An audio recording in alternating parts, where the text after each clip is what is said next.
The Pope who erased himself. The boy from Bavaria.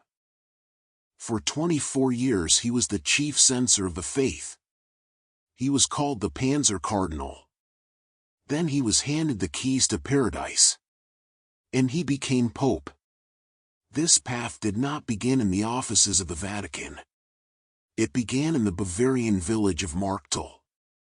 Joseph Alois Ratzinger was born there on the 16th of April, 1927. His father, also named Joseph, served in the gendarmerie. His mother, Maria, worked as a cook. The family was deeply religious. His father saw the growing power of National Socialism. He considered this movement hostile to his faith. The family moved often because of the father's service. They lived modestly. Faith was their anchor. In the Ratzinger home, they prayed often. Church attendance was a mandatory ritual. From childhood, Joseph saw himself as a priest. This idea took root in him early. He was a quiet, studious boy. He read a lot. Music was his second passion. He played the piano well. He especially loved Mozart. At the age of 14, he was compulsorily enrolled in the Hitler Youth. This was a requirement of the law. His participation was formal. He did not share the ideology. Later, in 1943, he was drafted into an anti-aircraft defense unit. He defended the BMW factory near Munich. Then he was sent to build anti-tank fortifications on the border with Hungary. The war was nearing its end. Joseph deserted. He returned home. American soldiers took him prisoner. He spent several months in a prisoner of war camp. There was hunger, filth, uncertainty. This experience left a deep mark. He saw war without embellishment. Upon his release, he definitively decided his path. Only service to God. Priest and thinker. The war was over. The camp was behind him. Joseph and his brother George returned home. Their path was clear. In 1945 they entered a Catholic seminary together. They studied philosophy and theology. Joseph was a brilliant student. His mind absorbed complex texts. He found beauty in theological arguments. The years of study were a refuge. A time of intellectual and spiritual growth. On the 29th of June, 1951, the brothers were ordained. They became priests in the Cathedral of Freising. The ceremony was a moment of profound joy. Joseph began his service as a parish priest. But his calling was also academic. He pursued doctoral studies. In 1953 he earned his doctorate in theology. His dissertation explored the writings of St. Augustine. He began teaching. His lectures were popular. Students flocked to hear the young, insightful professor. He taught at Freising, Bonn, Münster, and Tübingen. He was a rising star in German theological circles. Then came the Second Vatican Council. A pivotal event for the Catholic Church. Joseph Ratzinger attended as a peritus. A theological expert. He advised Cardinal Frings of Cologne. He was seen as a reformer. A voice for renewal. He argued for changes in the liturgy. He advocated for a greater role for bishops.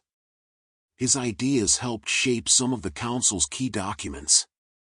He was a man of the future church. Or so it seemed at the time. Guardian of the faith. The spirit of the 1960s faded. A new era of protest and radical thought began. Joseph Ratzinger witnessed this shift at the University of Tübingen.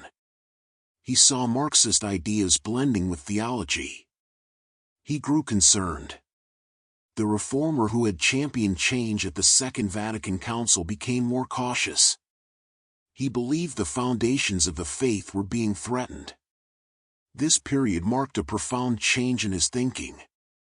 His focus moved to preservation, to the defense of established doctrine. In March of 1977, Pope Paul VI named him Archbishop of Munich and Freising. A few months later, he became a cardinal. His role as a local bishop would be brief. A new pope was elected in 1978. John Paul II. The Polish pope found an intellectual ally in the German cardinal. Both men had lived under totalitarianism. Both were deeply concerned with protecting the Church's teachings. The call to Rome came in 1981. The Pope appointed Ratzinger as prefect of the Congregation for the Doctrine of the Faith. This department was the Vatican's guardian of theological orthodoxy, the modern successor to the Inquisition. For 24 years, he held this post.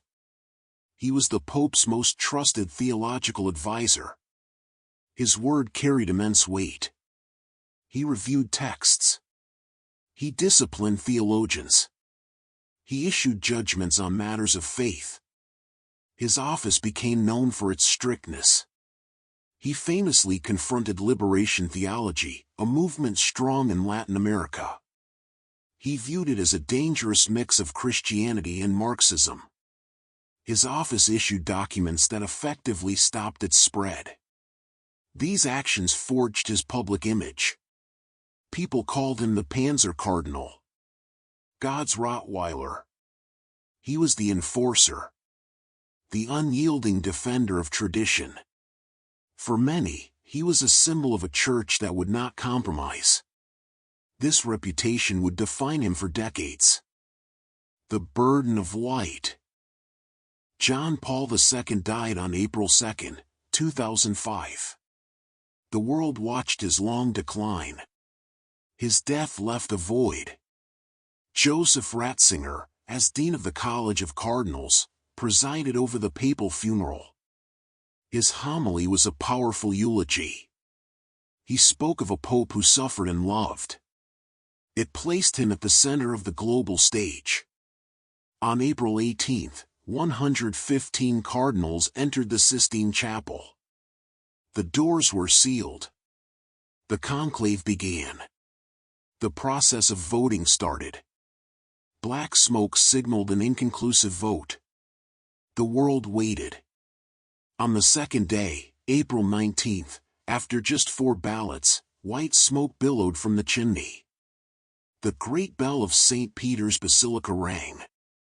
A cardinal appeared on the central balcony. He announced the words Habemus Papam. We have a pope. The new pontiff was Joseph Ratzinger. He chose the name Benedict XVI. The choice was significant. He honored Benedict XV, a pope who sought peace during the First World War. He also invoked Benedict of Nursia, the patron saint of Europe. This choice signaled his intention. He wanted to restore the Christian roots of the continent. He appeared on the balcony. He looked out at the massive crowd in the square. He spoke of himself as a simple, humble laborer in the vineyard of the Lord. His pontificate began. He was 78 years old. A central theme of his papacy was the relationship between faith and reason. He argued they were not enemies. He taught that reason needed faith to be saved from itself. Faith needed reason to remain human. His first encyclical was titled Deus Caritas Est. God is love. It focused on the different forms of love. He saw a world struggling with relativism. A world that denied objective truth. He fought against this idea. He saw it as a spiritual poison. The white cassock was now his daily uniform. A symbol of a burden he had not sought but accepted. The crisis. The pontificate was not a time of peace. It was a time of storms. The greatest of these was the clerical sexual abuse crisis. The issue had simmered for years. Under Benedict, it became a global fire. Reports emerged from the United States, then Ireland, then his own homeland, Germany. The stories were horrific. Priests had abused children for decades. Bishops had moved predators from one parish to another. They had chosen secrecy over justice. Benedict was now the man at the top. Critics scrutinized his past. They pointed to his long tenure as prefect for the Congregation for the Doctrine of the Faith. They argued he was part of the culture of concealment. As Pope, he met with victims. He listened to their stories. He spoke of his profound shame. He wrote a pastoral letter to the Catholics of Ireland, a nation shattered by the scandal. He called the actions of abusive priests a heinous crime. Yet the crisis persisted. It eroded the Church's moral standing in the world. Another crisis ignited in Germany. In 2006, Benedict gave a lecture in Regensburg. It was a dense, academic speech about faith and reason. In it, he quoted a 14th-century Byzantine emperor. The emperor's words about the Prophet Muhammad were harsh and critical. The quotation, taken out of its complex context, sparked immediate fury in the Muslim world. Protests broke out. Some turned violent. The Pope later expressed his deep regret for the offense caused. He explained that the quote did not reflect his own opinion. His goal was a dialogue, not a confrontation. But the damage was done. Finally, the Vatican itself seemed to turn against him. The Vatileaks scandal of 2012 exposed deep internal conflicts. Confidential letters and documents from the Pope's own desk were leaked to journalists. The Pope's butler, Paolo Gabriele, was found to be the source. The leaked papers painted a picture of a dysfunctional Roman curia, rife with infighting and accusations of corruption. The Pope was a man besieged by external critics and by betrayals from within. The renunciation. The scandals left their mark. The weight of the office was immense. Benedict XVI was 85 years old.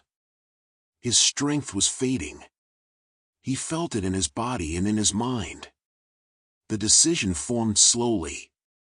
Then it became absolute. On the 11th of February, 2013, he convened a meeting of cardinals. The event was a routine consistory to announce the canonization of new saints. No one expected what came next. The Pope began to speak. He spoke in Latin, the official language of the Church. His voice was steady but frail. He announced that his strength was no longer adequate to properly exercise the Petrine ministry. He spoke of his advanced age. He acknowledged the rapid changes in the modern world. A world that required a pope of vigorous body and mind. Therefore, he declared, he was renouncing the ministry of Bishop of Rome. The effective date would be the 28th of February. At first, many cardinals in the room did not fully grasp the meaning. They were not all fluent in Latin. A journalist was among the first to understand the news. The story spread across the globe within minutes. It was a historic act. No pope had voluntarily resigned in nearly 600 years. The last was Gregory XII in 1415. The final days of his papacy were carefully choreographed. He held a last general audience. St. Peter's Square was filled with a vast, emotional crowd. On his final day, he flew by helicopter from the Vatican to the papal summer residence at Castel Gandolfo.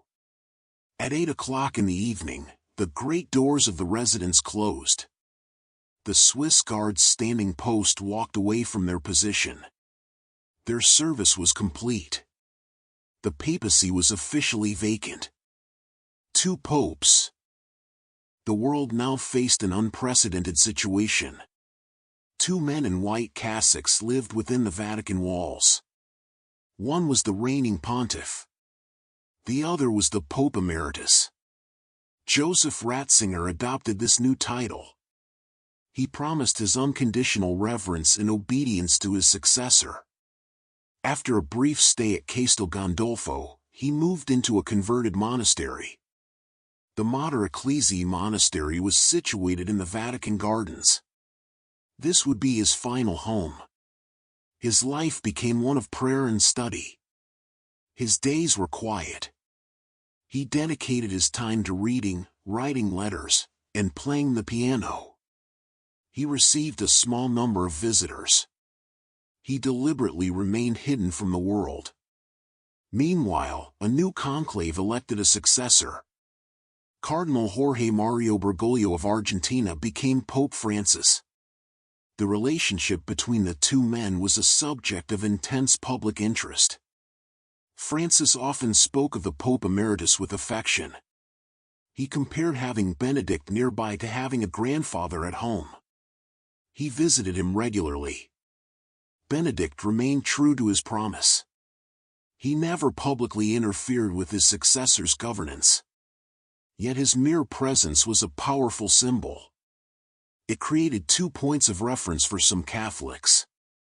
Traditionalists who were uneasy with Francis's pastoral style sometimes looked to Benedict as a figurehead. He never encouraged this. His final years were marked by increasing physical frailty. His mind, however, remained sharp. His voice grew weak, almost a whisper. On the 31st of December, 2022, at the age of 95, he died. His last words were reportedly, "Jesus, I love you." His funeral was held in St. Peter's Square. Pope Francis presided over the ceremony. It was the first time in modern history that a reigning pope celebrated the funeral of his predecessor. The legacy of Joseph Ratzinger remains complex. He was a brilliant theologian, a staunch defender of doctrine, and the first pope in centuries to lay down the keys of St. Peter.